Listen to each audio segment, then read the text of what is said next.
How's everyone doing? Today I have a horror Blu-ray collection update with 4 pickups, and if you've seen any of these, definitely let me know what you think of them, and let me know which one of these is your favorite. Leave me those comments down below, and all 4 of these come from Scream Factory. Let me know what your favorite company is that releases horror Blu-rays and 4Ks. I feel like Scream Factory is definitely up there for one of the most popular companies, and then Arrow Video. Australia has a couple of really good companies, Umbrella and Imprint. Then over here in the US, you also have Vinegar Syndrome, Synapse, Severin. A lot of great companies. It's an amazing time to be a physical media collector. And there are 2 4K titles in here and a 4K Steelbook. First up is Return of the Living Dead, one of the greatest zombie movies of all time. Let me know what your favorite zombie movie is. I feel like this one and then the original Dawn of the Dead, I'm kind of like tied with for my favorites. I think the original Dawn of the Dead might be my favorite, then this one, just like really close second. The first 3 in this series are really good. Then after that, unwatchable. The second one, I love the comedic elements. This is a really good, punk horror comedy movie. The second one I feel like is a little bit more with the comedy, comedic elements, a little bit more heavy-handed throughout, but still super enjoyable. A great mix of the horror too. And then the third one with Melinda Clark is just friggin' amazing. This is directed by Dan O'Bannon, who wrote the story for Alien, tremendous writer. And this one has a bevy of bonus features. So look at all of that. And I'm happy to get this one with the slipcover because sometimes these slipcovers go out of print. And then sometimes the collector's editions don't have slipcovers. And I feel like, we've been conditioned to expect slipcovers for the collector's editions. And when it doesn't come with it, it just feels like a jip. So I know not everybody cares about the slipcovers, but for a collector's edition, you're paying a premium. The packaging is part of it for these releases. It makes sense to have the slip. But if you have seen this one, let me know what your favorite line from the movie is and your favorite scene. There's so many incredible moments in here and great writing, cinematography. The soundtrack is incredible, that punk soundtrack. More brains and more Paramount, like so many great moments in here. Just incredible. This one is just a super fun one. You can put on anytime and enjoy it. The first running zombies, love it so much. But I'll go ahead and show you the discs. There is no reversible artwork. Sometimes they have reversible artwork, not the case here. And you have the feature film on the first 4K disc, and then on the second disc, it's the Blu-ray feature film, and then the third disc is the Blu-ray with the special features. And I appreciate unique disc artwork. That's a nice added touch. Can't wait to check this one out in 4K. One of my all-time favorite horror movies. Incredible zombie movie. Always a fun time with this one. And next up is the 4K Steelbook for The Fog. This is a really interesting design for the Steelbook. You've got the pirates right there. Antonio Bay, I love the story for this one. Just so creepy and atmospheric. And, the red glowing eyes, they look like, zombies right there. A cool, unique design. I like the back a lot. I really like the artwork for the old Blu-ray, the collector's edition Blu-ray from Scream Factory. That was amazing to me. Bevy of bonus features on here again. I definitely appreciate that for films that I enjoy, especially, seeing new special features and stuff too. And this, of course, is directed by John Carpenter, who was my favorite director growing up as a kid. Just so many movies that I grew up on. Big Trouble in Little China. My all-time favorite movie is John Carpenter's The Thing. Of course, Halloween, Christine, Escape from New York too. I actually just picked up Escape from LA recently and watched that one. Wow, that one was so much cheesier than I remembered. They Live, In the Mouth of Madness. Just so many incredible movies to choose from. I think the only movie that I didn't like from John Carpenter is The Ward. I'd like to see him do more. I know he's doing a lot of composing and stuff like that. And I do enjoy his music. I know he's working with his son too. I know he worked with him on the recent Halloween movies. And, those were some of the better points of those movies were the scores. But this one is just incredible. I like the cast a lot in here. I believe he was married to Adrienne Barbeau during the time of shooting this. You also have Jamie Lee Curtis. You also have Janet Leigh, her mother, in here too. Hal Holbrook, Tom Atkins. But this one is just super awesome for me. Again, I'll go ahead and show you the wraparound artwork. You got a smooth, glossy finish to the Steelbook. And you have the 2 discs in here, newly commissioned artwork, and then the classic theatrical poster artwork.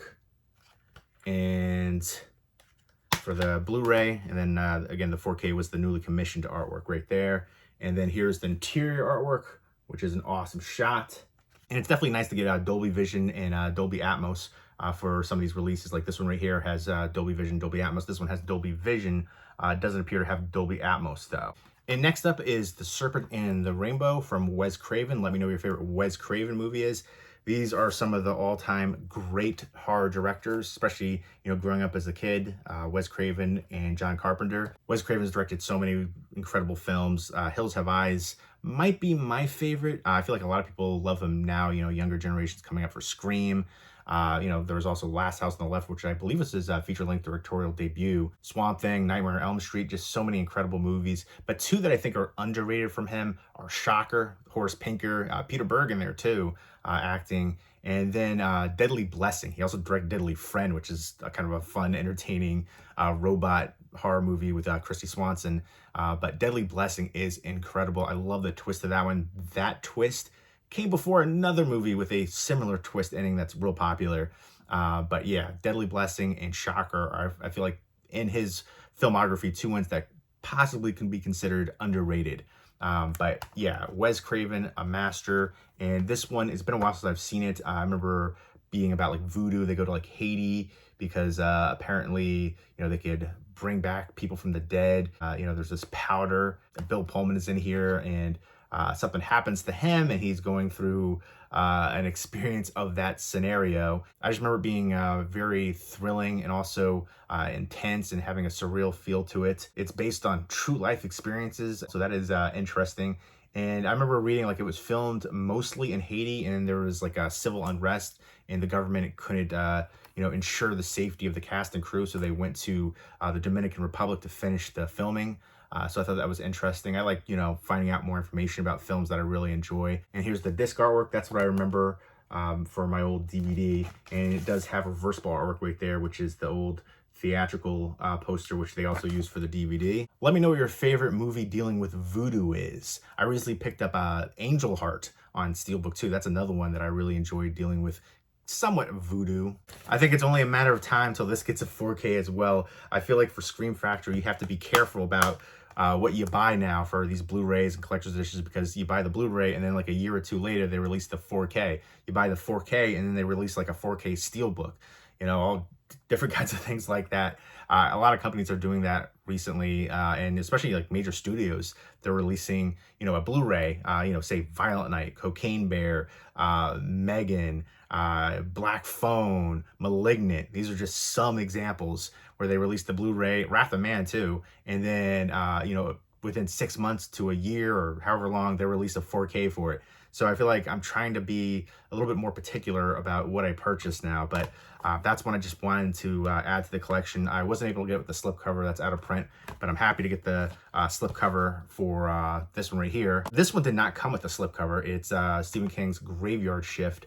Let me know what your favorite Stephen King adapted movie is. I think two ones that are underrated are the miniseries Storm of the Century. I love the heck out of that one. It gets a lot of criticism, but I've always enjoyed that one. I feel like it deserves more love. And then Night Flyer, which is a really good vampire movie, that deserves a Blu-ray release. So does Storm of the Century. And let me know what you think an underrated Stephen King adapted movie is that deserves more appreciation. And let me know what your favorite creature feature movie is. But this one right here, I remember loving the cast, especially Brad Dourif as the Exterminator character. He was awesome in this one. But I like the rest of it here too. You've got Stephen Mott from Monster Squad. He's been in a bunch of stuff. You've got David Andrews, Kelly Wolfe, a few other recognizable people. But this one's a creature feature, and they're working in this like textile factory, and they're finding some bodies, and there's these rats, and they dig deeper in there, and it's a big creature feature. I don't want to give too much away, but once you see the creature, it's awesome and fun and gory. And again, I feel like the drama between the characters really work well, and especially Stephen Mott, who plays like the jerk boss character so well. But yeah, there's like tunnels underneath the cemetery, and it's a fight to survive after that. But this is one I remember having the VHS tape too. I remember really enjoying this one growing up as a kid, so definitely happy to add this one to my collection. There is the disc, and you have interior artwork right there. There's the crew getting ready to go into the tunnels. So no slipcover came with this one at all. It was never made for it. But, maybe there could be a 4K release for this one in the future. And I think that's interesting too. Like some of these are, you know, this one's a collector's edition, this one isn't, but sometimes some of the collector's editions don't have slipcovers and some of the non-collector's editions do. I feel like it should be more consistent, especially for like the collector's editions when you're expecting that, you've been conditioned for it and it doesn't come with it. It just feels like a bit of a jip. But definitely happy to add all 4 of these to the collection again. A couple of these were upgrades. Sometimes for like certain movies that I love, I will keep previous releases, ones that I've watched a lot growing up, like Return of the Living Dead. I have a couple different editions of this one. I try not to do that as much anymore because space is at a premium. As you can see behind me, this is like not even half of the collection. But yeah, this is one that I grew up loving as a kid. Fog as well. I'm going to keep the previous Blu-ray collector's edition from Scream Factory because that artwork is just amazing, and I watched that edition a bunch. So yeah, let me know if there's any movies that you collect multiple editions of. So there you go. Those are the 4 pickups, all from Scream Factory. Let me know if you've seen any of them and what you think of them, and let me know which one of these is your favorite. Leave those comments down below, and I hope everybody's doing well. Take care.